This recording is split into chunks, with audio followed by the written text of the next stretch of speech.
વાત કરીશું ટ્રાફિક સમસ્યાને નિવારણ કરવા માટે અત્યારે હાલ અનેક પ્રકારની પ્રક્રિયાઓ ચાલી રહી છે। પાલનપુરની વાત કરવામાં આવે તો એરોમા સર્કલ પાસે જ્યારે ટ્રાફિક સમસ્યાને નિવારવા માટે તેનો સમસ્યાનો ઉકેલ લાવવા માટે આગામી દિવસોમાં કેવા પગલાં લઈ શકાય તે માટે જિલ્લા પોલીસના વડા પ્રશાંત સુબે જાત નિરીક્ષણ કરવા માટે એરોમા સર્કલ ખાતે પહોંચ્યા હતા। તેમને એરોમા સર્કલ પર વાહનોના ઘસારાનું નિરીક્ષણ કરી આગામી દિવસોમાં ટ્રાફિકનું ઉકેલ લાવવા માટેની ખાતરીઓ આપી હતી। એટલું જ નહીં, જે ટ્રાફિક સિગ્નલ લાવવામાં આવે છે તે ટ્રાફિક સિગ્નલો ચાલુ કરવા માટેની વાત કરવામાં આવી હતી। આગામી દિવસોમાં કઈ કઈ તરફથી વાહનો કેટલા સમય માટે આવતા હોય છે અને ક્યારે પસાર થવાના હોય છે તે સમયે પણ નક્કી કરીને સિગ્નલો ચાલુ રાખવા માટે તેમજ ટ્રાફિક સમસ્યાના ઉકેલ વધુ ટ્રાફિક જવાનો અને ટીઆરબી જવાનોને એરોમા સર્કલ ખાતે નિયુક્ત કરવાની ખાતરી આપી છે।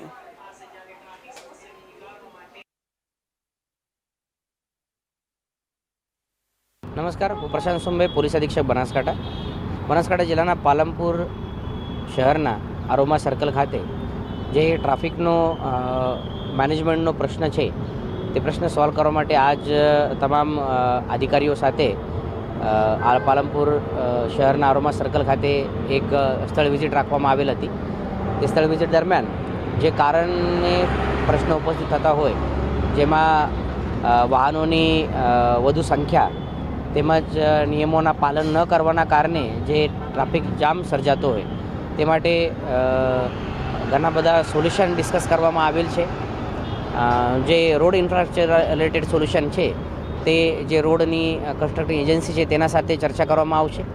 તેના સિવાય જે પોલીસ તરફથી જે ટ્રાફિક મેનેજમેન્ટ માટે વધુ પોલીસની અને ટીઆરબીની સંખ્યા રાખવામાં આવનાર છે તે બાબતે ચર્ચા કરવામાં આવેલ છે અને આવનાર સમયમાં રાખવામાં આવશે।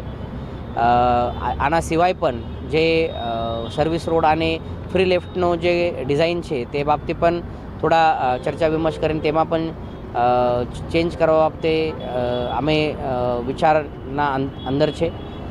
એરોમા સર્કલ ખાતે સિગ્નલ પણ લગાડવામાં આવેલ છે, પરંતુ વાહનોની વધુ સંખ્યાના કારણે અને જુદા જુદા સમયે જુદા જુદા રોડ ઉપરથી જે વાહનો આવે છે તેના કારણે ટાઈમિંગ જે રાખવાનો છે તે આવનાર સમયમાં તે ટાઈમિંગ સેટ કરીને તે પછી સિગ્નલ પણ શરૂ કરવામાં આવશે, જેથી કરીને મેન્યુઅલ નહીં પરંતુ એક ટેકનોલોજીના યુઝથી આ એરોમા સર્કલની ઉપરની જે ટ્રાફિક છે તેને મેનેજ કરવામાં આવશે અને ટ્રાફિક જામ ઓછું થાય અને નહીં થાય તે પ્રમાણે અમારો પ્રયત્ન રહેશે।